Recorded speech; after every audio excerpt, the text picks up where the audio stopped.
Up north, 2 dead, several others injured. This afternoon, there's a heavy security presence in Bawku in the Upper East region as gunmen opened fire in a renewed fighting there. The cause of this latest shooting incident is yet to be uncovered as security personnel have intensified investigations into the matter to avert an escalation. Correspondent Albert Sori joins us with details on this. Albert, let's get to it. Tell us exactly what is happening up there and what may have led to this shooting incident which occurred.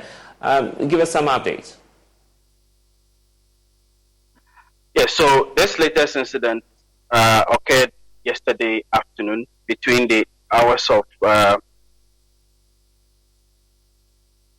Hello? Albert, I'm here with you. Yeah, so this latest incident occurred yesterday afternoon at about 12:30 when some unknown gunmen fired into a park where people normally go to board tricycles to their various destinations. You'll recall that motorbike riding has been banned in Bawku indefinitely because of the security situation there. And so in some parts of the town, you have parks like lorry parks where you go to board vehicles. You also have places where people go to join tricycles. And so this was the place where this incident took place yesterday afternoon. It's very close to the Bawku police station. 6 people, sustained gunshot injuries. We are told that one of them died on the spot. The rest were taken to the hospital. They were admitted at 2 different hospitals, the Vineyard Hospital in Bawku and also the Presby Hospital in Bawku as well. This morning, one of the patients who were receiving treatment also died. We are told that this is a 19-year-old young man who passed away also this morning, bringing the death toll from that incident to 2 people. I see. The rest are still receiving treatment in these hospitals that I earlier mentioned. And let's talk about the incident relating to the staff of the Bogatanga Teaching University, Technical University, I should say. We understand that that individual has been killed as well. Is that related directly to, these clashes up north? Well, so what we are told is that this lecturer is also a native of Bawku. That is all we know about that incident. He was attacked at his home, but this is a separate incident which occurred in Bolga. But because of the shooting, which also coincided with this incident, some people feel that the two might be related, or there are even fears that maybe people from the Bawku area who are involved in this chieftaincy dispute are starting to attack each other outside of the Bawku town. It's one of the concerns that people have. But as we speak, because of our inability to get the police to comment on this matter as we speak, we are not able to tell whether there is any proof that these 2 incidents are linked whatsoever. I see. And speaking about authorities in the area, it's been almost 24 hours after this attack. Any comment at all from either the Regional Security Council or any other political leader or security agency in the area? Yeah, so I've been making efforts to speak with Amadou Hamza Zanga, who is the Bawku Municipal Chief Executive and also the head of MUSEC. Our efforts in the morning were not successful. He later replied to a message that I had left him saying that he was busy. And so he will get back to us later. Since then, we haven't been able to speak. The impression I'm getting is that they are still doing the investigations, because one of the things that also happened yesterday after this incident was that there was a whole lot of, reprisals. The 2 factions, from what we understand, may have opened fire on each other. We do not know whether there are any casualties resulting from that. But what we know is that yesterday during curfew hours, there was a whole lot of shooting happening in Bawku, in the Bawku municipality. and we're told that the security had to also, try to calm the situation down. And so that's what we know. Because of this, we are thinking that the RECSEC, together with the Bawku Municipal Security Council, have been busy, and that is why they have not yet responded to us. And indeed, we must point out that many attempts have been made by political leaders, including the Vice President himself, who was recently in the area, just to try as much as possible to bring all the feuding factions together. Why, in your estimation, is it the case that all of these efforts are not working? Well, if you speak to many people, it appears that the conflict in recent times may just even be drifting away from its original cause, which had to do with the disagreement over the chieftain. It's more now, it is more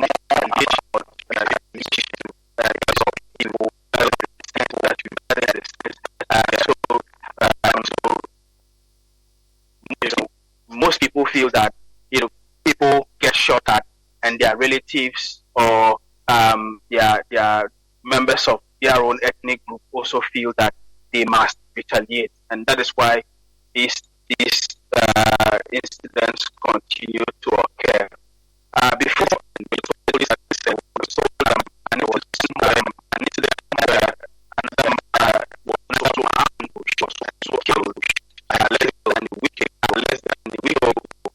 So in the first half in this new year, in this already lost at least in relation to this. So many of the residents, many of the residents are wondering when this is going to end. Development in the area, when it happens, a lot of schools have to close. So in some of the areas, children don't even go to school regularly anymore because their teachers, cannot come. If someone, for instance, belongs to one of the ethnic groupings and he has to go to the other side to go and teach in a school there, the person will be afraid to do it. And so some teachers don't even go to school at all. We remember there was an incident where the Ghana Health Service also indicated that people who have HIV, in the last 1 year or so, have not been able to get access to their drugs because the medical personnel and the health officials are unable to work in Bawku. Even the National Health Insurance had similar complaints that they cannot register people onto the scheme. And so it's something that is affecting then, life in general in Bawku. But nobody knows when this is all going to be over. I see. Grateful for your time. Albert, providing us with some updates of the latest in the Upper East region. And we're taking a look at the concerns of the Senior Staff Association of the public universities across the country who have declared a strike, indicating that their members who are charged with providing critical administrative roles across public universities will be withdrawing their services nationwide, giving governments redundancy or perhaps dormancy in resolving their concerns regarding conditions of service. We've been interacting with some leading figures of the group, and here's what they've got to say about day one of that strike.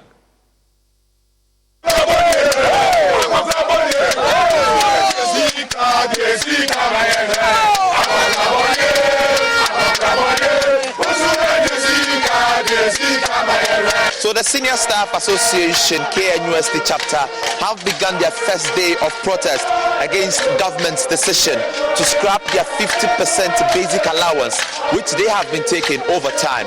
According to them, government started to scrap this allowance last year, November, without their consent. They are protesting against government decision, and they say they would not return to work until government restores this 50% basic allowance. Our main issues are two. The main issue has to do with our tier 2 that government has been holding and has not paid since February of last year. That is our main issue. And this issue has been an issue that we have gone to government on so many occasions trying to let government address this issue. But government has refused to address this issue. Some of our members have gone on pension, and when you see the amount of money that they have been given, you realize that government is actually making things difficult for us. That is our main issue. And the second issue is about information that we have gathered that indicates that the government is going to reduce our allowance, that is the overtime allowance, fixed overtime allowance, from 50% to 10%. The government is giving a new name to the allowance, call-in allowance. This has been an arrangement that we have had for a very long time, and we feel that this is going to have an effect on our members. Imagine your salary, you've been reduced to that level. These are issues that are so concerning to our members, and that are the two main reasons why we have gathered to embark on this industrial action.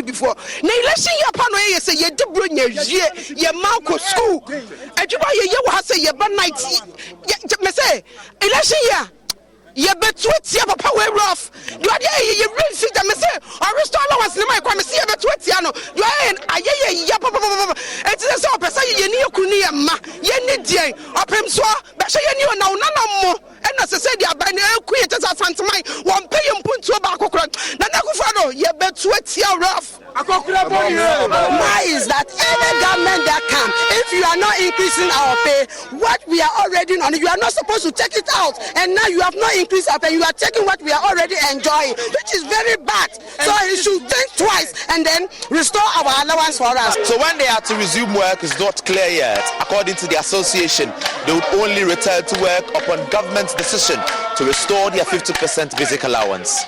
For Joy News, my name is Anabwachi Dankwayadom. And from the Ashanti region, we head up north to UDS, where Machina Bugi reports. The various departments of the University for Development Studies have come to a halt following the declaration of the strike by the Senior Staff Association of Universities in the country. The union met to declare their support for the strike announced by their leadership. Speaking to the media, chairman of the Senior Staff Association of the University for Development Studies, Mohammed Zakaria, said if government indeed prioritizes universities in the country, it should have addressed these issues before the universities resume. The implications of the government actions are unacceptably severe, particularly for retirees from 2020 to 2023 who have been denied their rightful lump sums and are currently facing abject poverty and illness in their own houses for after a year of dedicated service to the public universities in Ghana. We are not coming back to work. Sure. We know it is counterproductive, but we are saying that government of Ghana should be held responsible for all the suffering that will arise as a result of this strike. It's unfortunate, as we have indicated, that this is the time that the academic and administrative work is in full gear. The government should have looked at that aspect and listened to us and solve the problem. The government failed to do that, putting the poor students of this country into trouble, because now we are packing back and baggage. So if government of Ghana is serious about the tertiary educational activities in Ghana, government should listen to us within the shortest possible time. But if government of Ghana thinks that tertiary education is not a priority to it, then fine, we are fine with it. The people of Ghana, we are all watching. It's unfortunate though that we are saying that senior staff is not responsible. The government of Ghana is responsible for all the suffering of our staff and the students. That's exactly what. So today we have declared an indefinite strike. Indefinite means indefinite. We are going to put in place a task force. If we get you in your office, we will take the right punitive action against you. Meanwhile, some students of the university are worried this would affect the academic calendar. Yeah, so as you know, after COVID, the academic calendar was distorted. So coming into this year, 2024, we're expecting that if all things being equal, we are going to have the academic calendar back to normalcy. And here is the case: Senior Staff Association have gone on strike. As you can see behind me, we are doing freshers registration. We started last week. And then right after they leave here, they have to go to their various departments to make verification. You go to the offices right now, there is nobody there. And if you are not verified officially, you are not a student. If you are not verified officially, you are not counted as a student. Let me put it that way. Yeah, so since they've gone on strike, it's going to affect studies because after verification, that is when you can proceed to class. But then here is the case, you can't even go and verify. This strike is really going to affect us a lot since our lectures are very important when it comes to our academics. That's mainly our purpose here. And then as of now, academic year has started and we are just roaming around as students. We are not attending lectures, nothing, just because of this particular thing. So we are just pleading with the government. We are really pleading with you so that lectures, you help our lecturers so that our lectures can come on. And James Banon Yakubu is the trustee of the Senior Staff Association, Universities of Ghana, speaking to me earlier.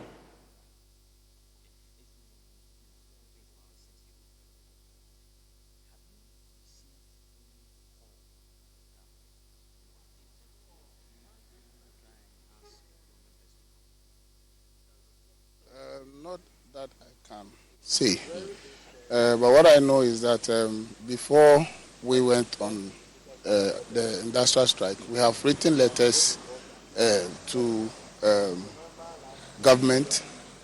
Before you embark on such a strike, you need to notify government at least some number of days, like 2 weeks. We did that on the 4th of January. We didn't hear anything from them.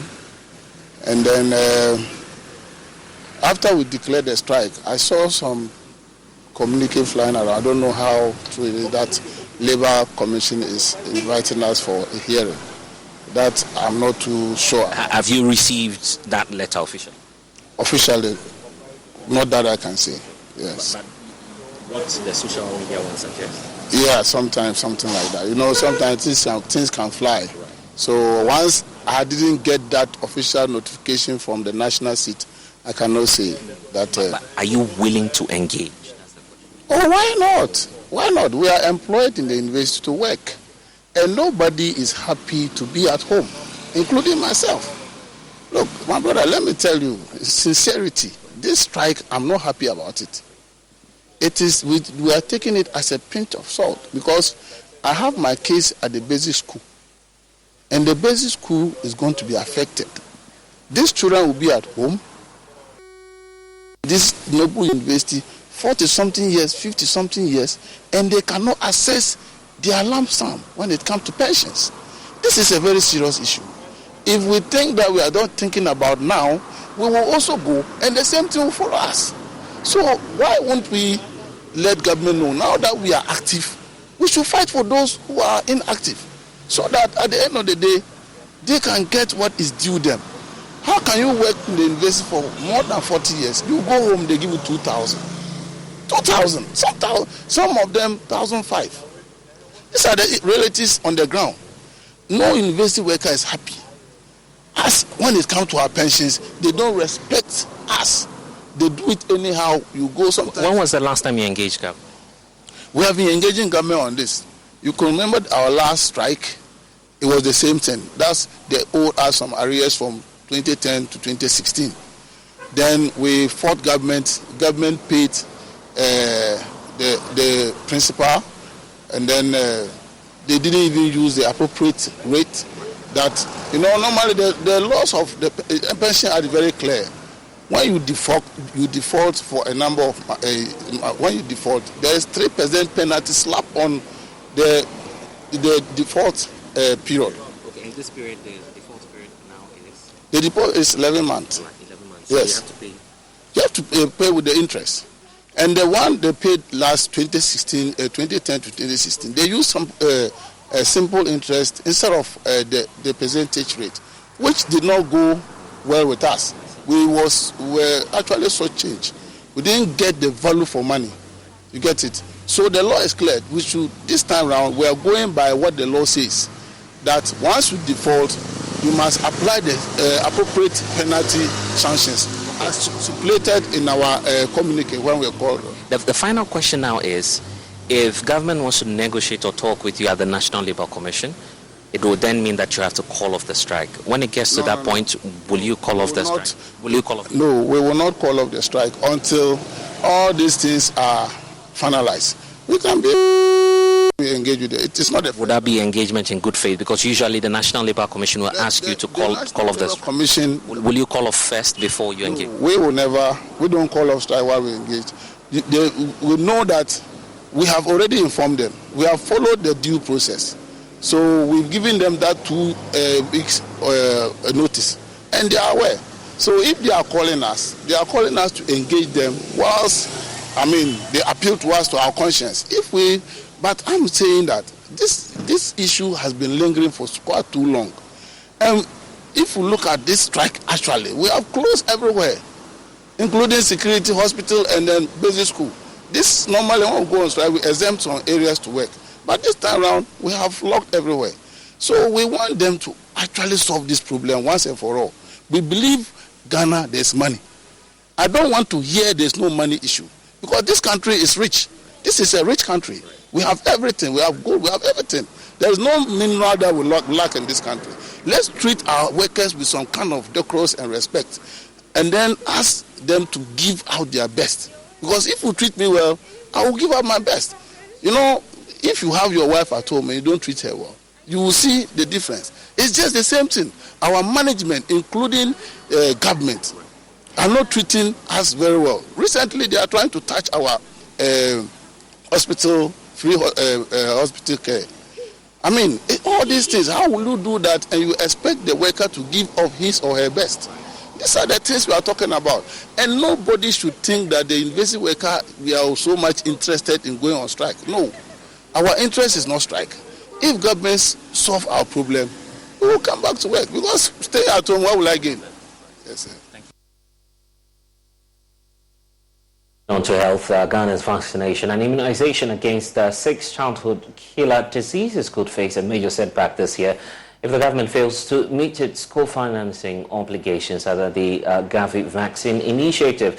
According to stakeholders in health, the government of Ghana in 2022 failed to meet 100% of its co-financing obligation and only paid in the first quarter of 2023. For 2023, the government made full payments of its obligation in 2024. Let's get on Zoom now and bring in Dr. Hilda Boy, of the Pediatric Society of Ghana. She's joining us via Zoom now. Thank you so much for spending some time with us. For those who are not, familiar with the technical terms of these 6 killer diseases, how important is it to the development of children? And kindly unmute for us so we are able to get your concerns.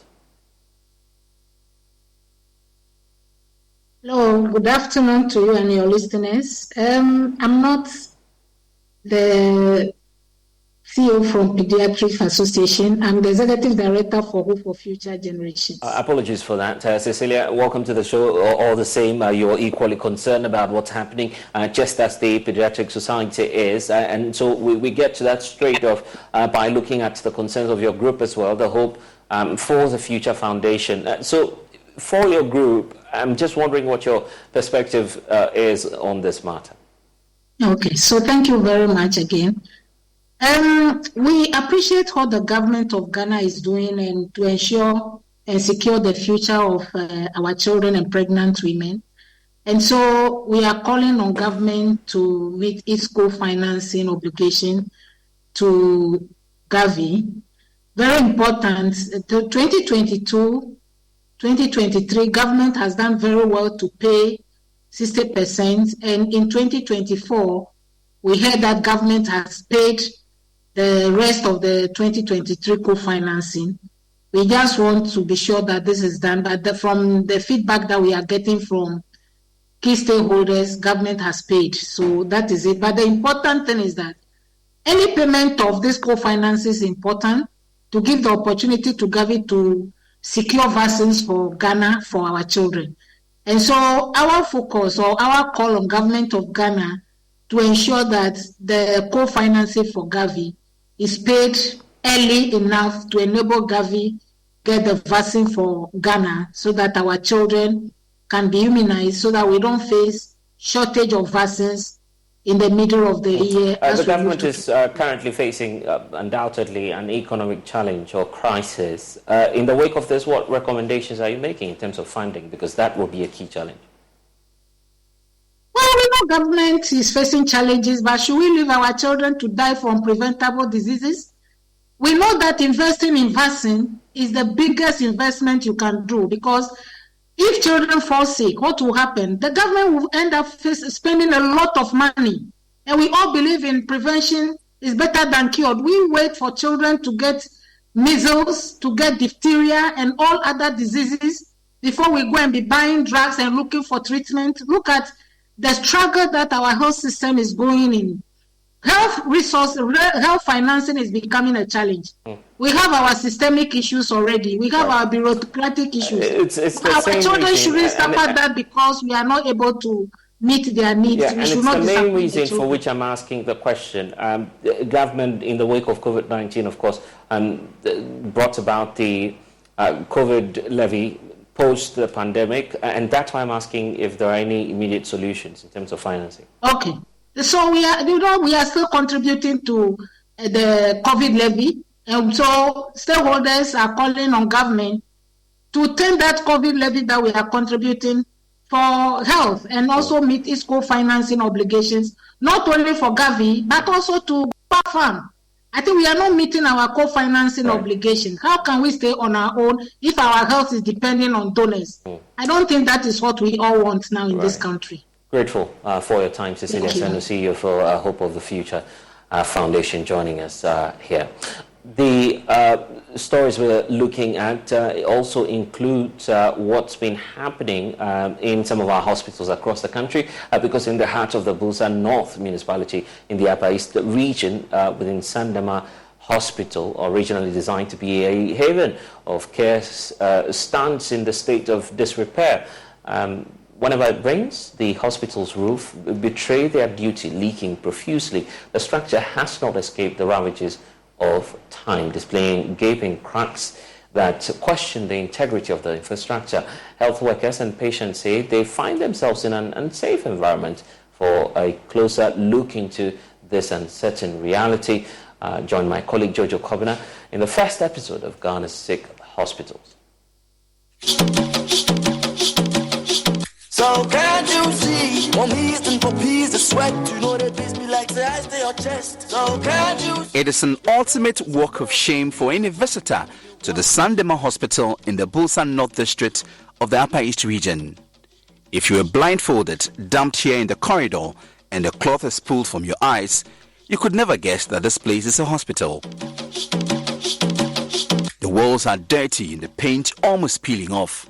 The ceiling is moldy, greenish brown and rotting away. The corridors are dark and dingy. The medical superintendent of the hospital, Dr. Emmanuel Opoku, is unhappy with the state of the hospital, but he's also very worried about the safety of nurses and patients because of the gaping cracks in the walls. When it rains, almost all the walls leak, including the medical soup's office. And during rainy seasons, it makes seeing patients very difficult, because sometimes you need to get to a safe place to cater for the patient, and we'll be grateful if you could get help. As the head of the facility, he works with a news team to show the dangerous state of the facility. A substantial and alarming crack traverses the length of the wall, extending from floor to ceiling. So this was formerly used as a dispensary. But because of the nature of the cracks, they have to move to the other side.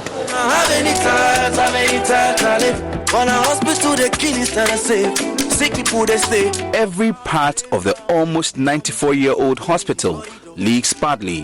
Why are you still working in a place that you don't feel safe?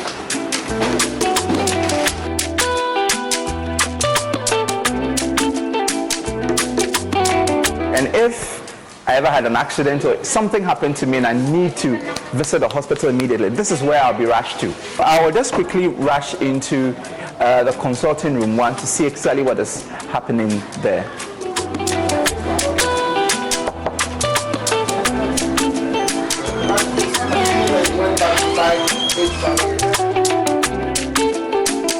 This room is where patients receive care from doctors and physician assistants, but a cursory glance shows the room is not hospitable.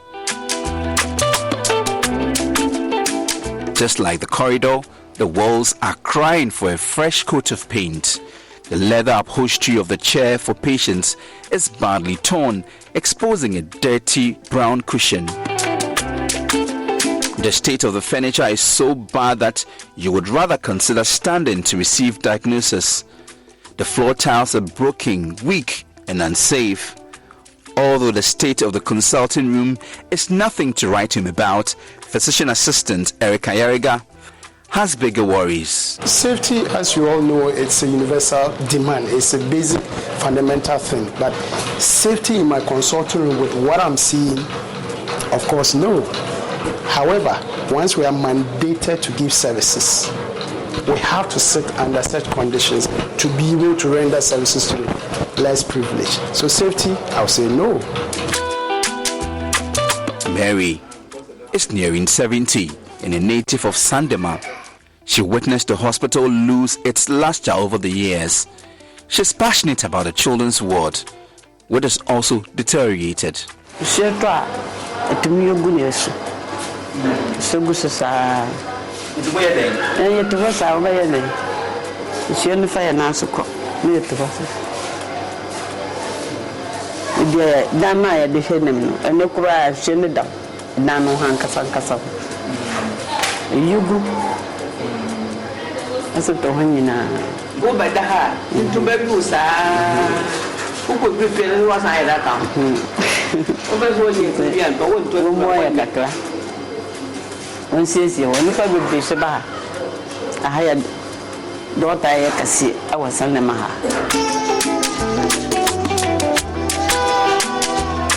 So, we entered the children's ward to get a sense of her concerns. The ceiling paints a perfect picture of neglect. Mold growth is evident, and this can be attributed to leakage caused by persistent rain. A fetid, unpleasant odor wafts through the children's ward, further emphasizing the impact of the water damage. The wooden window frame shows clear evidence of decay, with sections displaying a spongy texture in some areas, leaving the frame structurally compromised. Residents of Sandema are not happy with the state of their hospital. 45-year-old Jerry Atimbi Akanawe leads a group called Common Interest to address some of these challenges, but resolving the poor state of the hospital is beyond them, so they want the government to step in.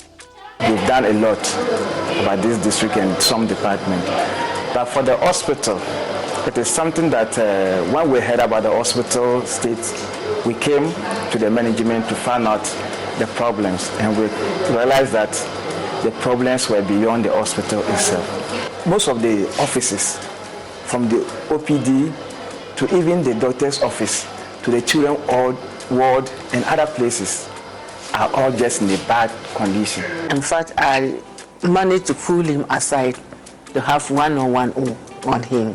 And he said I should write. I did. I wrote a letter to him, to the Minister of Health, sending our hospital, the sorry nature of our hospital. It is so terrible. I was pleading with him if he can put us on agenda 111. And then he said for now, as at that time, they will look at it, so I should write. And I've written the letter. But I'm hoping that something good will come out of it. And then at the meeting with head of department and then donor partners back at Bolga Regional Coordinating Council, I made a cry about the hospital. The Municipal Chief Executive, Vida Akantagriwen Anab, is supposed to provide solutions to this problem, but the Municipal Assembly is broke. With less than a year for her tenure to expire, She has one wish. If I have one word, I would want government to work on our hospital. It's now a municipal hospital. That is the referral center. And it's not only for Bulisa. We have Bulisa South, they refer here. We have Kasana and Kana West, they refer here. We have our neighbors, the Mampurisis, they refer. It's a referral center. And so they should work on our hospital for my people because we are suffering. She hoped that the government would build a new hospital under the ambitious project of constructing 111 district hospitals, but Bulsa North was not considered. So for the hospital there, like I said, that was where I was working as a midwife, and I'm now on retirement. And looking at the hospital, it is just not good. I am pleading with the Minister of Health and then to Dr. Nshiansare, if they can come to our aid. It's so sorry. The people are really suffering because of the hospital. Yes, and because of that, so many nurses are running away from the hospital. Well, as the MC and others complain about the poor state of the hospital, some patients question the essence of your hospital, which cannot provide simple gauze and other essentials for dressing wounds.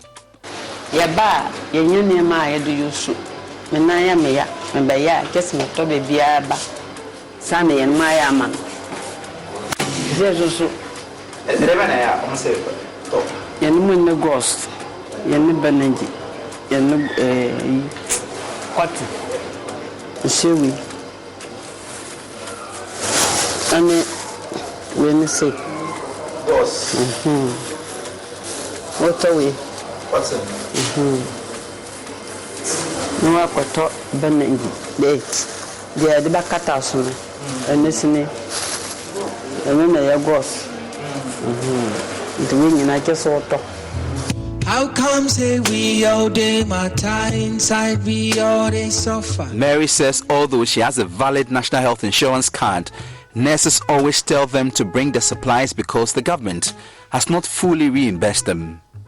What do you call a hospital that cannot provide simple supplies like gauze for dressing wounds? A sick hospital in need of healing. Jojo Kobner, Joy News. Them get eyes, but them know they see. Them get heart, but them know they feel. Some too they get mind, but them know they think. That be why we all day inside a boat where we they sink ourselves. And it's the first in our series of sick hospitals. You can always expect Joy News to bring you updates on that.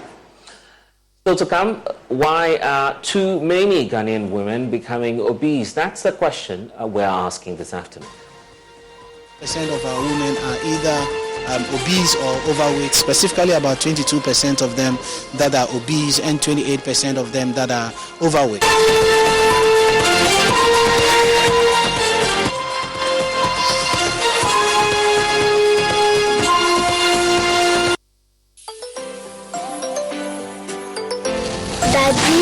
Daddy, this tank is big. Yes, that's true. It can store a lot of water. That's so true. Wow, it has a working tortoise on it. That's so true. I can see S-I-N-T-E-X. Syntax. That is so true, my daughter. When it falls down, it will spoil. That's not true. But why? Hey! Syntex was the first to introduce double-layer tanks in Ghana. Syntex again was the first to introduce white inner layers in Ghana. Syntex gives you the biggest warranty, 7 years. No matter your water needs, Syntex is the answer. Syntex tank. Are you strong? Are you tough? Blessing, do you know of any good medical school I can take Kofi to? Oh, Fifi, is that why you're looking all moody? Then I have some good news for you. The College of Medicine and Allied Sciences, COMAS, Accra, Ghana, is a degree-awarding institution, and they offer Bachelor of Medicine and Bachelor of Surgery using the Graduate Entry Medical Programs, Bachelor of Diagnostic Imaging, and BSc Health Information Management. All these programs are accredited by GTEC. Their bilingual curriculum prepares you to consult in French. But I'm worried about admissions. Admissions are ongoing. Contact us on Facebook or on Instagram at info.comas or call us on 0208-456-556 or send them an email info@comas.edu.gh. COMAS, the citadel of the holistic professional medical education. Oh, and chaos reigns! Yes! Back in the day, I was Ghana man, but something was missing until I found the one. HD Plus is not your regular free-to-air decoder. For a small fee, you get to experience great services and exciting world of content. Dial *879# on your mobile phone and subscribe for as low as 290 cedis. This one is different. The images are 5 times clearer in HD picture quality, and I'm loving the feely experience.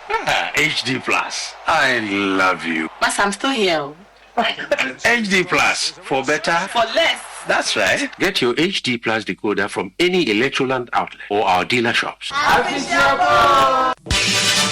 The best gift you can give a loved one is good health. The Love FM Fitness Walk is the only platform which prevents this exclusive opportunity to walk with your friends, partner, granny, kids, abongo, empna, obia, ukunu, schoolmate, etc. to stay healthy. Banks, insurance companies, construction companies, hospitals, schools, security services, various fitness groups. Come and let's shake off the stress. Start looking for your walking kit and let's hit the streets of Kumasi to de-stress, exercise, and burn some calories. You can also send us a minute video. Shijama Kakra, Yedede Kakra, as cooperating institutions, groups, or individual declaring your readiness to partake in the walk. Stay with Love 99.5 FM and Inshra 104.5 FM and get more details on the walk or call 0245-594-425 for inquiries. Remember, Fitness Walk is on Saturday, 3rd February 2024 at the Kumasi City Mall, 6 a.m. Shut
Thanks for staying with us here on The Pulse. Now, the 2022 Ghana Demographic and Health Survey report has revealed that the number of women that are overweight are more than twice as men.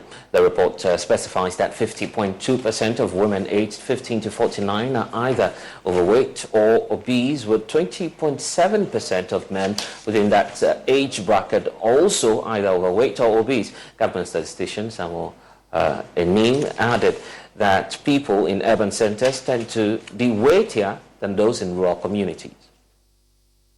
The issue of obesity, but both from the children perspective and the adult perspective. The conversation on obesity would always have to be looked at from the perspective of the drivers of obesity. Prior to the statistics on obesity, we showed our consumption patterns in terms of women that are consuming diversified food and women that are consuming unhealthy food. And what we put out there is that we have about 50% of our women aged 15 to 49 years that are consuming unhealthy food, specifically French fries, the chocolates, the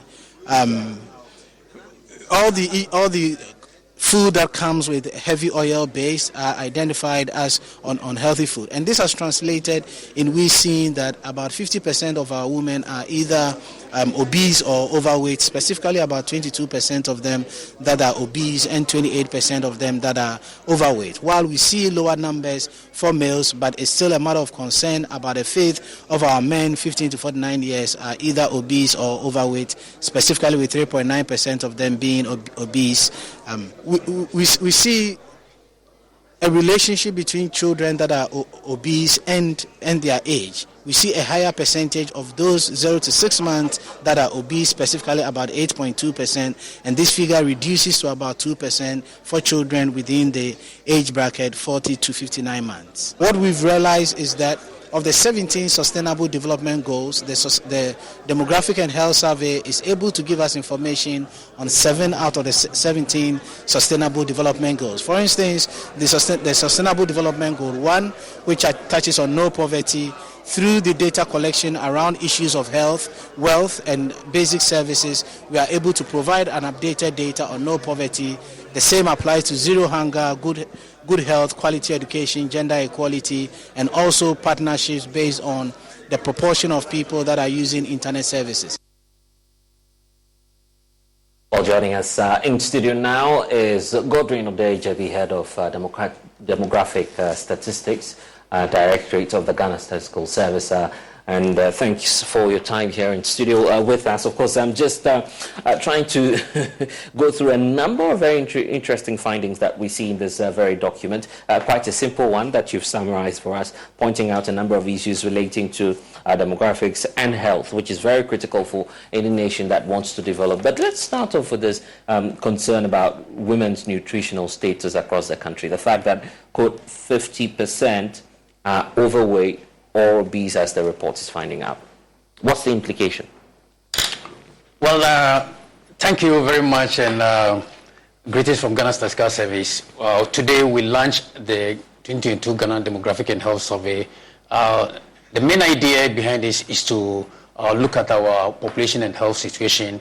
So we look at a number of issues relating to fertility, child mortality, nutritional status of women and children, and then also our lifestyle. So one is the issue relating to our weight and height and all those things. So we did that for children and then women. So and then it's also got to do with our dietary issues. So if you listen this morning carefully to the government statistician, he made mention the proportion of women who possibly take what is called dietary practices, and we have the minimum dietary diversity, which the preferred one, and that one is the 50%, where, and then also those who have been taking sweet beverages, and then also they form the 37%, and we have the other group, those who have been taking the unhealthy food, they constitute 28%, and all this in have implication on our life. So it's one of the key issues which we pointed out today in the lunch. I see, and I'm concerned about women, as I was pointing out earlier, about their dietary condition. It has and health implications. Yes. It has health implications. As we overweight, yet it has implication on our health. That's we are inviting diseases to our body because we've not been exercises and all those things. So it's a concern, it's a policy issue which we need to address, looking at the figures. I'm looking at the age distribution, and it's somewhere around 20 to 49. Yes. That's quite a youthful population there. Actually, the Demographic and Health Survey for women, we pick information from 15 to 49 years. So that cut off 20 to 49 as a key issue, and these are the time women will be in their reproductive age group. So once they become obese, and issues relating to pregnancy will definitely affect their life. So we're using the DHS to monitor our health programs. And to be fair, also, there's also the provision for men. It's not as though this is all about women. And also, you've been looking at some critical aspects to children's nutrition and how the issue of stunted growth has become a national challenge. I'm looking at the national distribution here with significant figures, for instance, coming through from the northeast region, 29%, as high as 29%, and of course you have the Greater Accra region. The figure is not too clear there, but they are equally experiencing some very worrying percentage points. Why are we seeing the increasing case of stunted growth across the country? Yes, it's got to do with the nutritional status of those children. And looking at one's age and height, supposed to achieve a particular nutritional status. So putting all these things into consideration and being measured in a standard way, we're able to measure those who are standard by looking at the person's height to age and all those things. And then, and it's all boiled down to the nutritional status of these children. So it's cut across. Though we've done well over the years, but then there are still variations in terms of the nutritional status of children, as you've mentioned, and what we had in the morning.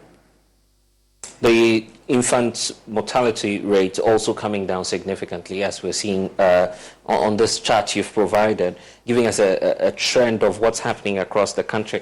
It appears we're doing well, looking at the figures from the 80s, as you've tracked it, all the way to 2022. Have you gone back to check perhaps what's accounting for this? If this is more driven by medical infrastructure, or perhaps it's just a case of advanced technology, if we should put it that way. Yes, we've done well, because if you look at where we're coming from for the infant, as far as 77 deaths per 1,000 live births, that is 1988.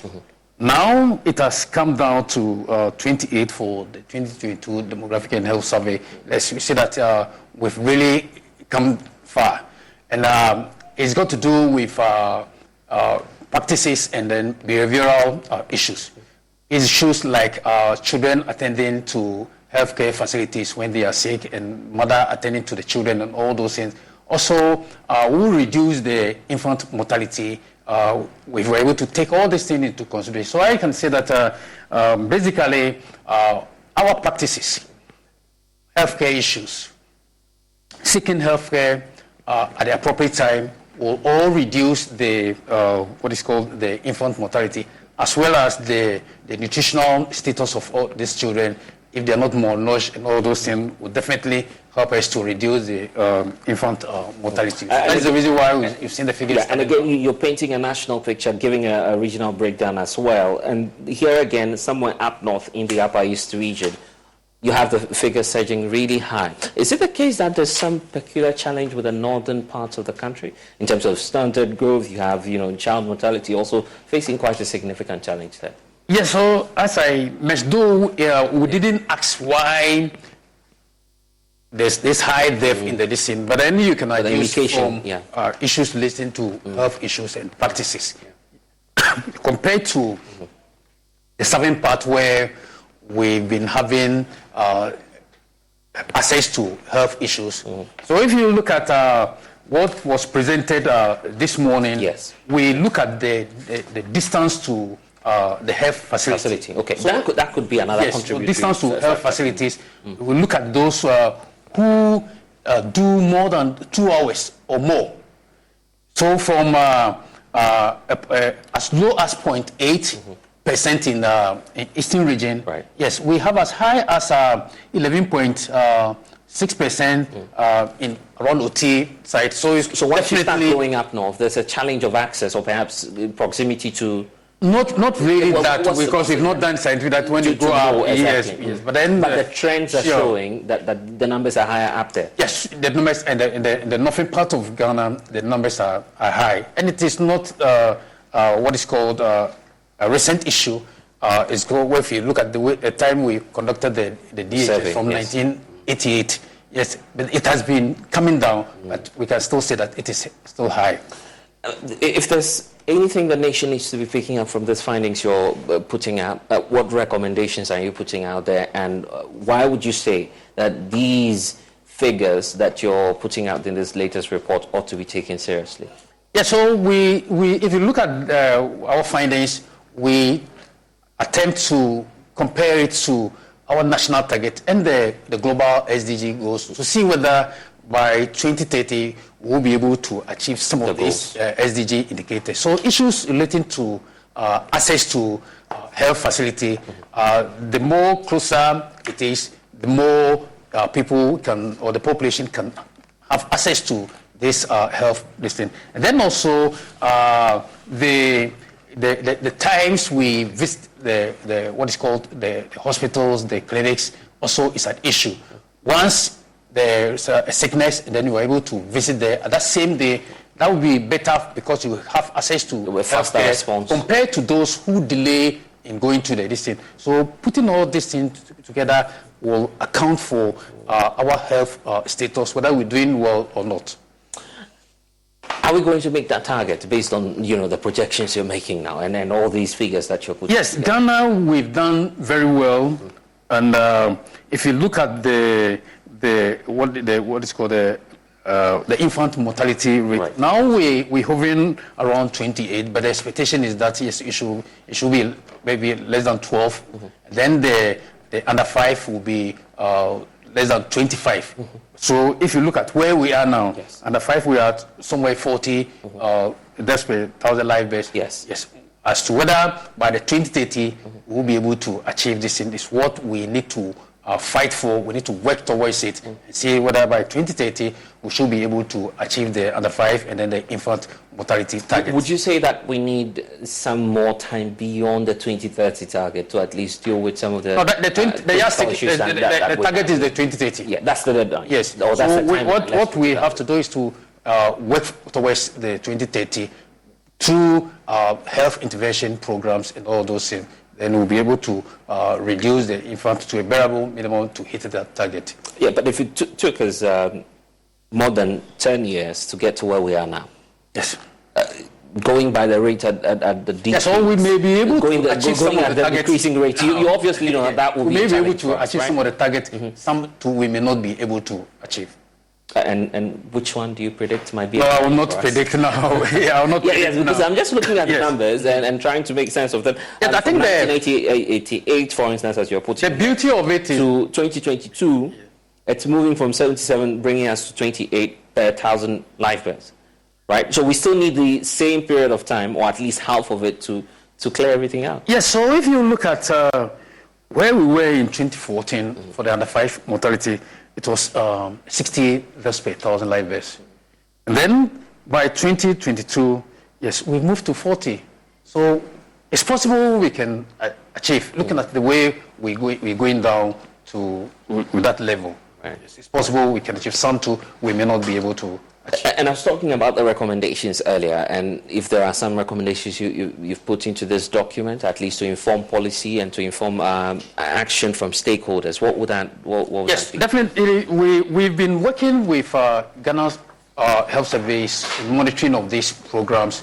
So if you look at the issues we raise, one is got to do with the seeking of services. So the campaign should go on. Mm-hmm. And then also proximity to these essential facilities. We should look at it and see how best we can minimize the distance people travel in seeking health services. All these things are some of the issues you can pick on and then make recommendation so that once we work towards it, we'll be able to reduce our infant and under 5. And to be fair as well, your findings end at 2022, which means that we have, a 2-year lag, if we can put it out as such.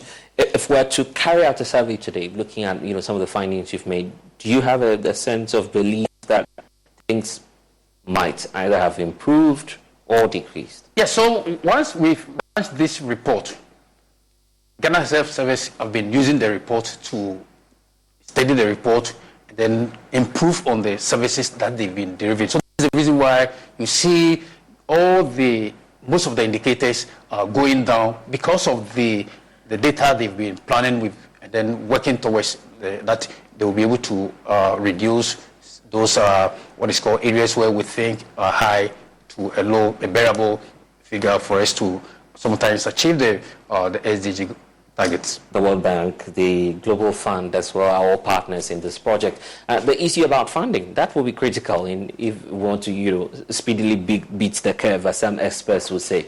How crucial is the issue of funding, both to... No, for funding, I think I will not go there because I will leave that one for the Ghana Health Service. But for funding for data collection and all those things, and then coming out with reports and all those things, I think we are doing very well.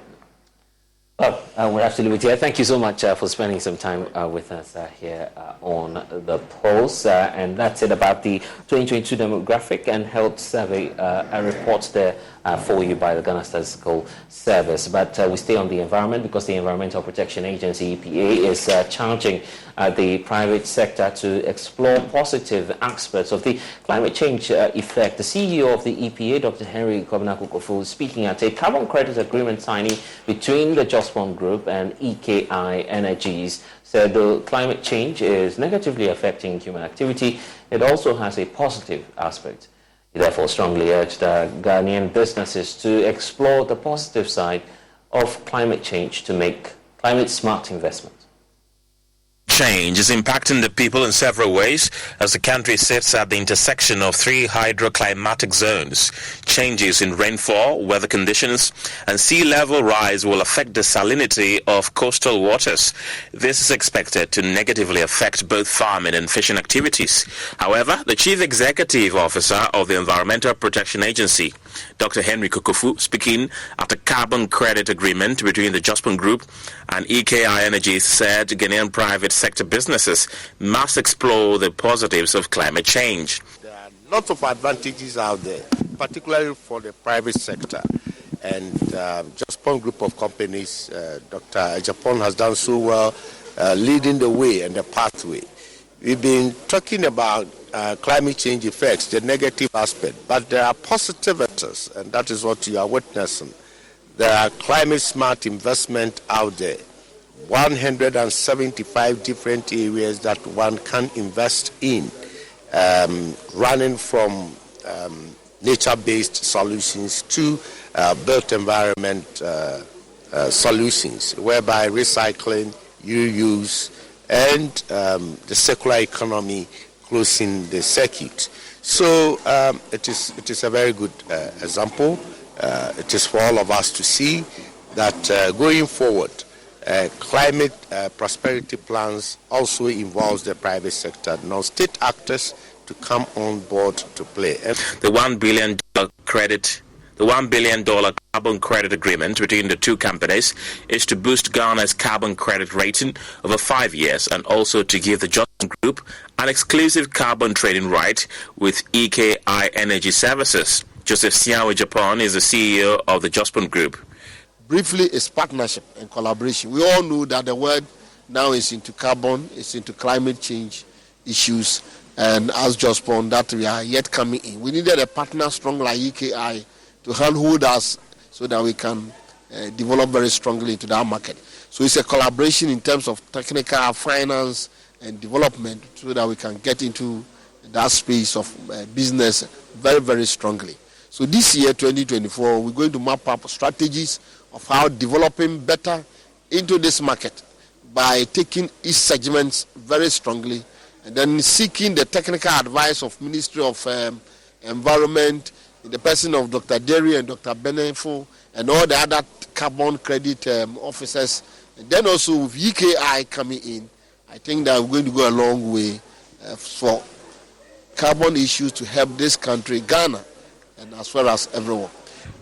The CEO of EKI Energy Services, Manish Kumar Dabkara, assured of the company's commitment and readiness to to execute the agreement. So, since we do have supplied more than 200 million credits till date, and we do have very good expertise to work on various different programs which are there in the international carbon markets, various different technologies which are located in various different nations. So we do have very good technical expertise to execute the project, right from the project installation or doing EPC, getting the project registrations, getting the project verifications, and then ultimately sell the credits in the international carbon market to gain the carbon finance for the investors. So this is the specific technical expertise we do have. With the Jospon Group taking the lead in exploring the positive aspects of climate change, it is expected other sectors of the Guinean economy will follow suit to increase the country's carbon rating. And you're watching the polls on the Joy News channel. We'll return shortly.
We've had news file over the weekend, and an interesting part of the conversation focused. Oh no, we are out of range. Oh, don't worry, Daddy. I have Alexa in my bag. Alex, what? Alexa, open Multimedia Ghana and play Joy FM. Super Hits Radio, Joy 99.7. Listen to Joy FM, Hits FM, Love FM, live on your Amazon Echo.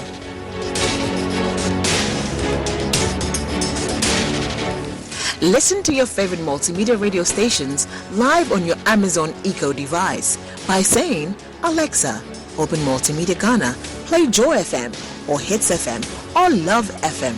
Or catch up on your favorite podcast by saying, Alexa, play, and then the name of your favorite podcast from Multimedia Ghana. For a list of all podcasts available, say Alexa. Ask Multimedia Ghana to browse programs. On air. And we are back like we never lost signal. Alexa, welcome to Multimedia.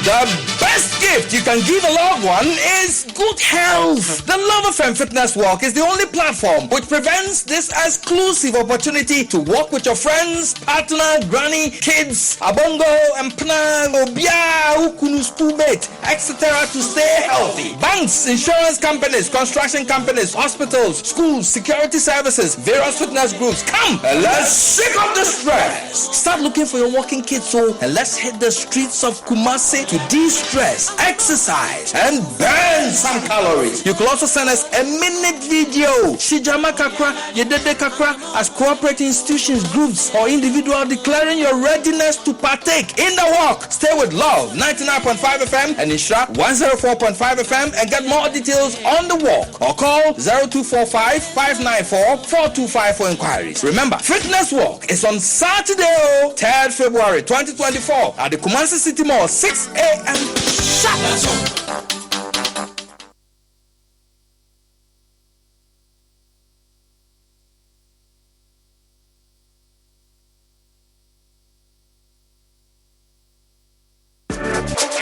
Well, I mean, the challenges in the school, which I'm sure a lot of us that went to boarding school at around the time, horrible food, we had water problems, we had sewage problems, we were being bullied when we were in Form 1, Form 2. The bullying was very hard at the time. Sometimes we have to hide in the classroom after prep because you don't want to come to the dormitory because the seniors were wild, I mean, at the time.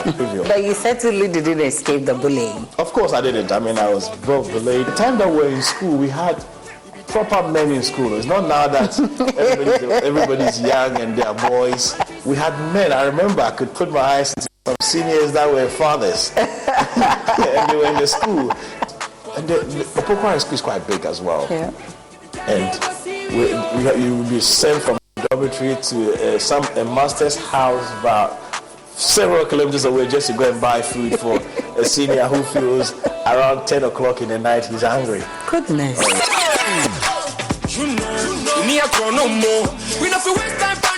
So you dance for it? No more. They go see me for countryside.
Labour Masquerade Society.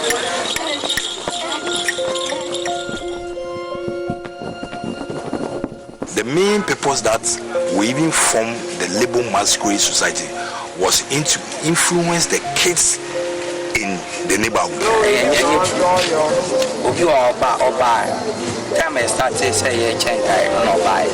The last time we sponsored the child, some of the children came to say, Pastor, me too, I'm going to learn hard. I'm going to make sure I do well in school so that you can help me get some books. Educating kola, send a call of funny. She say, I do any more. It's no middle. My intimate baby. We are using the Labour Masquerade as a way of reaching the vulnerable people in the society. That is what we stand out for. This is even their third year, and they are doing extremely good in the labor community. This is not Tadi, this is Tema.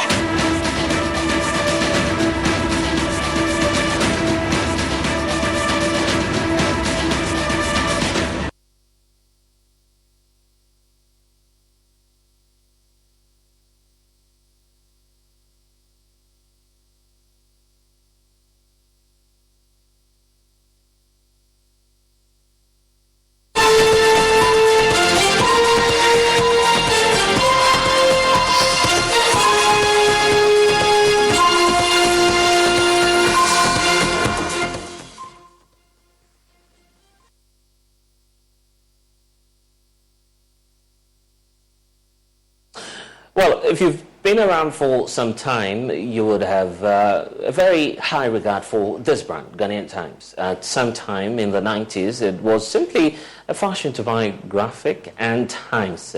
Even if you cannot read, such a great product is now undergoing some difficulties. And of course, workers say the news products are no longer sustainable. Its printing machines have been sold under controversial circumstances, as has been alleged, and also staff have not even been paid, as we understand, since December 2023. This is the very sad story for the New Times Corporation. The workers have enumerated all of these concerns in a petition sent to the National Media Commission. We can bring you excerpts of that petition to the Commission, which you see on the screens right now, pointing out a number of issues. First of all, talking about the sustainability of the new products the company has, the controversial selling of some printing machines, as has been alleged, and also selling of almost all of the vehicles supposedly belonging to the company, and the issue about leasing more than half of the corporation's property to some investors, as the reports are pointing out. But what's happening at the print media business in Ghana, and is the taste for news print shifting? Well, these are the questions that we're asking this afternoon, and joining us now is Emmanuel Oparijan, National Organizer of the Private Newspaper Publishers Association of Ghana. Emmanuel, thank you so much for spending some time with us here on the polls. And of course, just as I was pointing out, the Times Corporation is a very respected brand, but it appears that there are some difficulties there. Help us understand and appreciate what's happening to this brand. Thank you very much. I think we are looking at the newspaper business or the industry together. And the challenges of Ghanaian Times are common to a lot of media houses as we speak. Basically, maybe Ghanaian Times is looking at the management level and the challenges of their management, thinking that maybe is the happiness of leadership. But if you pick the industry as a whole, I see it as a challenge to the industry, where there are new challenges and new development in the industry, and therefore there's a shift of patronage to the newspaper, a decline in sales, advert is not coming because of economic situations and others. If Ghanaian Times issue has to be addressed, then I think I see it more of a governmental intervention. I see. For the industry.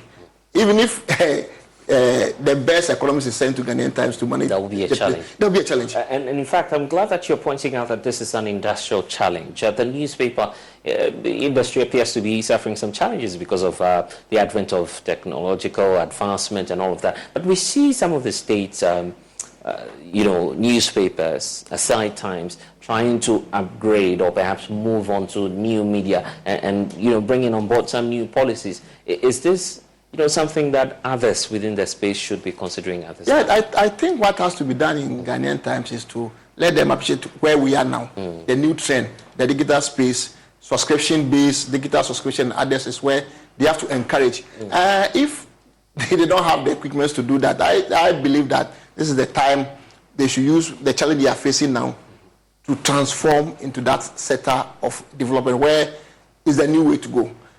Because if you pick the physical newspaper, as we call it, the sales is declined across the country. What is currently sustaining the industry is a little bit of subscription. That is fiscal subscription. And it's basically done by the state. But let's look at the examples elsewhere, because you're very experienced, so you understand what happens elsewhere. Can't we adopt some of these best practices out of Ghana and just adopt them into our system so we can sustain these newspapers? Yeah, it's now, these days, it's even common to read what is going on, the trend. That's what I said, the digital level is what is. Digital subscription is key now in the newspaper industry. And that is where a lot of the newspaper business are going. If you pick the Washington Post and others, that is what is giving them the revenue that is needed to sustain the business, not the physical one. The positive thing of newspaper is because it has that credibility. Yeah. So when somebody is accessing it online, that credibility is there for you to ensure that whatever you are picking the news is authentic. And it even helps to fight this information and misinformation that we all think is a threat to us as a country. So they have to. And maybe management in Ghanaian Times, how some have been there for a very long time to come. Maybe they have to appreciate the new trend and train towards it and use it. And perhaps I'm also looking at the cost of production these days. That could be a hurdle, knowing that we're in difficult economic times. All these newspapers will equally have challenges, even printing the papers itself. Yeah, it's very expensive to do, and we cannot do without the intervention of the state. Right. I saw because it's an industry we are talking about. Right. We are Not just one. Not just something. One and it's an industry that, at the moment, there are other demand for the news, where there are people have the options to go to the WhatsApp and the other digital platform to.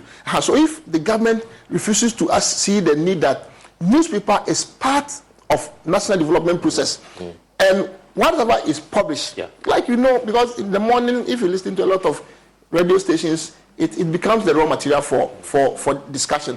So if government comes in to intervene, and the intervention is in terms of ensure that there's enough advert by our laws, the national procurement policies, it's ensuring that any government institution must advertise what you want to procure, and therefore to do it must be done in newspapers and others. So if I get your point now, government could discriminate positively, or perhaps ensure that anytime advertisements ought to be done, it must be in every newspaper. They can deal with the established institutions like Primpag, where we have membership over 70. So you deal with sit down with them and say, okay, this year the budget for government institutions in terms of adverts is maybe 1 million Ghana cedis. Can we cede 60% to the private sector? Then within the membership, you know how to redistribute it. And the impact that the government is looking for, we definitely get it. We are partners of development. When COVID came, I quite remember that we were called for discussion, and we gave them our words, and we were able to ensure that our members carry out the advert for them. And at the same time, we're able to carry the information from the right source. But Emmanuel, this is where, of course, another criticism we're facing us as the media, that, well, if it comes to the money, if it comes to the revenue, you are there for it. But an individual venture as well. Yeah, that's what we do at the end of the day. We all help national development. We are part and parcel of development of the country, whether it's an individual or it's a state institution. We all come in to be part. When the industry is not well protected, then of course we'll begin to have infiltration of people. Say politicians have taken over the media space. People are not well paid, and therefore they are easily influenced and others. We are looking for an area where members within the industry will be well trained, so they can produce what is needed towards where the country wants to go. I was just watching this climate change issue. It's an issue that when the media decide to pick it up and speak about it, we are speaking to a level where, as a country, we are all benefiting from. So I believe that government coming in to help the industry to grow, we are doing it for Ghanaians. And before our democratic 1992 democratic institution, those in that industry, the Koku Bakons, the Kwasi Pratt, the Benepsins, and others, played a very significant, they played key role. So these people were industry players, and they were fighting for Ghana. So why now that very industry is left to die? Shouldn't that? It shouldn't. Yeah, it shouldn't. Let's look at the way forward, and if there's a message from Primpag to government, especially through the Ministry of Information, because that's the sector agency that you'd have to engage on this. What will be the message, and are you willing to engage with government on this? More than willing. More than willing. And Primpag, our position is, if they see like it's a private sector that we are dealing alone, we cannot survive. Government must come in. We are not asking government to come in to influence what we write or we do. But we're asking government to consider we'll be part and parcel of the national development agenda. We'll be part of, if it's education, we'll be there. If it's health, we'll be there. If it's transportation, we'll be there. Any sector of the economy that is needed to ensure that Ghanaians appreciate what we are doing for development, we are there. So government must come in to help. And Ghanaian Times issue is not only management level, it's an industry problem. I see. And we need to solve and deal with all of these issues. Any final message to those who perhaps may be philanthropic organizations and who want to help? Let's also appeal to that's critical. Yeah, let's also appeal to corporate Ghana. Corporate Ghana, press release is common to us. When it comes to adverts, what they normally use as an excuse that, your paper it's too sharp. It's perceived to be for NDC or MPP. But they are doing that to the industry. I always stress on the industry. But they have been doing it. If it's Democrat, so you are NDC. If it's Daily Guide, they say you are MPP. So none is benefiting from what corporate Ghana must do. So corporate Ghana, please, support us to survive. And when we survive, we will be able to help you also survive better. Indeed. And that's all we want. Tima, I'm grateful that you've been able to join us in studio. Thank you. Here. But let's talk about another industry that's facing a challenge. That's the Ghana Private Road and Transport Union. They've agreed to put on hold the proposed increment in transport fares. This follows a directive coming through from the Ministry of Transport to all the general public to disregard the announcement by GPRTU on the planned increment in transport fares. The GPRTU issued a press release claiming that at a national management meeting held at the Transport Union House on the 16th of January 2024, it was resolved that transport fares be adjusted upwards by 20% across board and all loading points of the union effective the 24th of January 2024.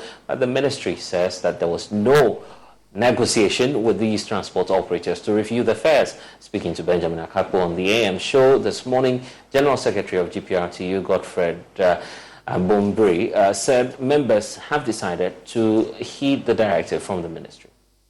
Mr. Bombri, so are you going to stick with your increase? Even if you have this conversation with the transport ministry, are you still going to push for an increment?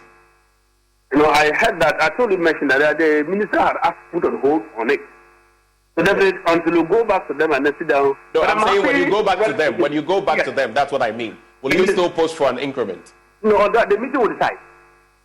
But I'm happy he said that about 99.9%. I think if he had made it 100%, I would have said no. But I agree with what he said. But we'll go back to them and the meeting will decide. All right. Gentlemen, Mr. Abubere and then...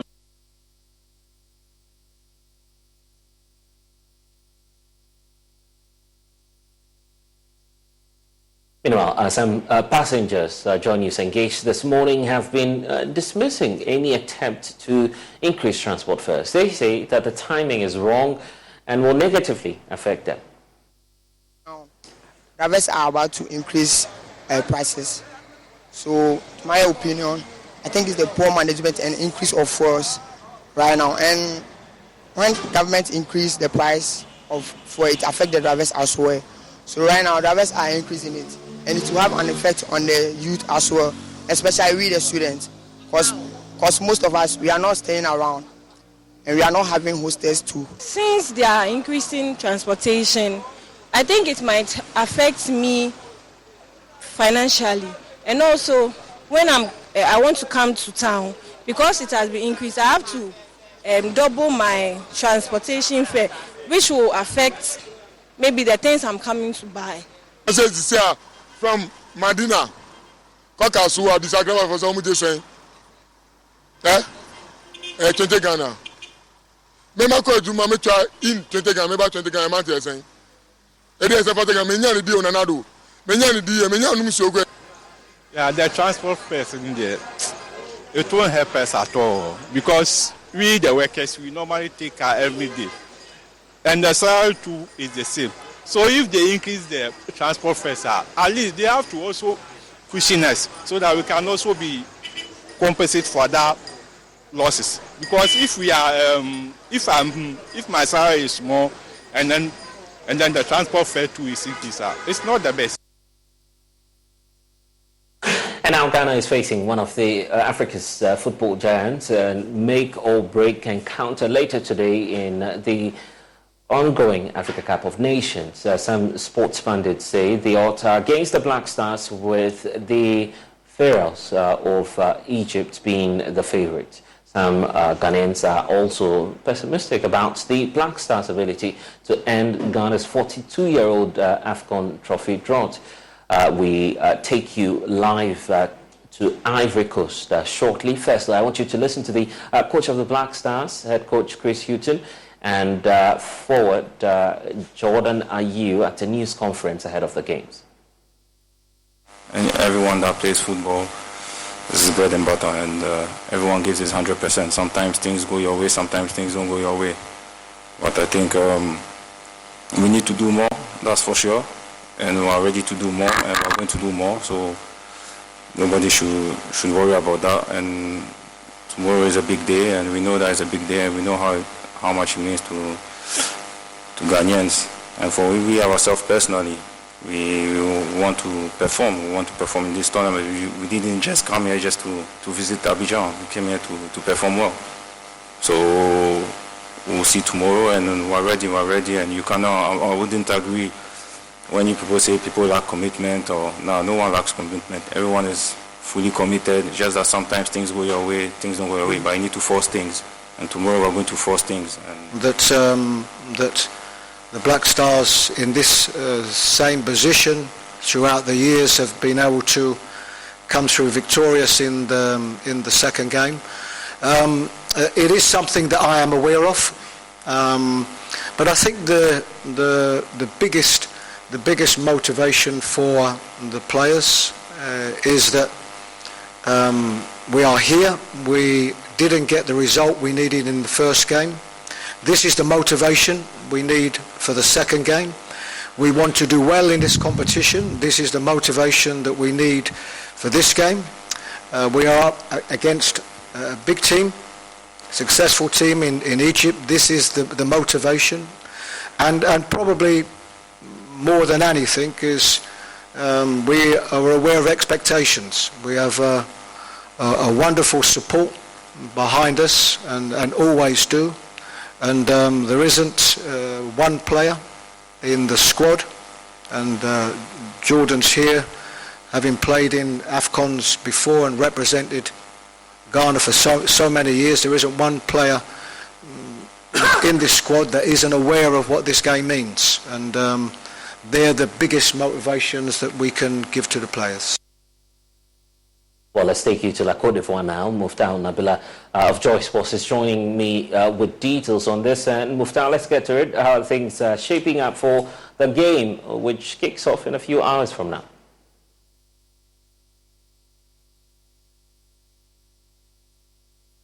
Muftau? Muftau, kindly unmute so we can hear the points you're sharing with us.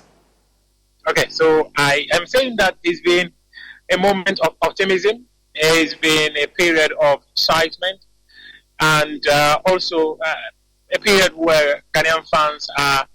It's time to get your checking account to zero with free checking from PenFed. That's zero ATM fees, zero balance requirements, and zero time spent waiting for your paycheck to direct deposit, because you can receive it up to 2 days early. Open your account with just $25 and see how big zero can be. Apply online today at penfed.org/free checking. Early direct deposit eligibility may vary between pay periods and timing of payers' funding. To receive any advertised product, you must become a member of PenFed, insured by NCUA. Very optimistic that tonight is going to be Ghana's night. You heard Chris Hutton there talk about the track record of Ghana never losing a second group game since 2000 and losing just one since 1992. He believes that record that has served the country so well in the last 32 years is a good omen for the team. He also believes that the biggest motivation for each player who has been called up for this contest tonight is the fact that the team lost its opening game against Cape Verde. So it's important that every single player comes with the right mentality, the right character, the right determination and hunger, and continue the history that has served this country so well. It would interest many people to actually know that the 4 times Ghana lost its opening group game, on 2 occasions, the country was able to make it to the final of the competition. And that was in 2010 and 2015. The other aspect that many people would also not want to hear is the fact that the 2 times they also lost their opening games, they exited the competition at a group stage, and that was in 2006 and in 2022 when the competition took place in Cameroon. But the optimistic aspect of it is the fact that many Ghanaians that I've had the privilege of speaking to, including supporters, when I visited their camp, and in fact, I posed a question to them, just as I posed a question to Chris Hutton yesterday, and many of the supporters are saying that if that is what history has served Ghana so well, then it means that tonight is going to be Ghana's night. So everyone comes into this stadium tonight hoping that the Black Stars would at least walk away with a point and probably use the calculators once again when they come up against Mozambique in the last group game that we had on Monday.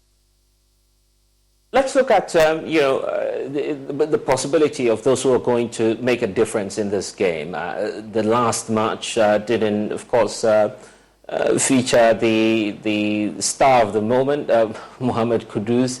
Will his inclusion in this lineup now make any difference? There's no even confirmation that Mohamed Kudus will be available for the game tonight. There's no confirmation yet.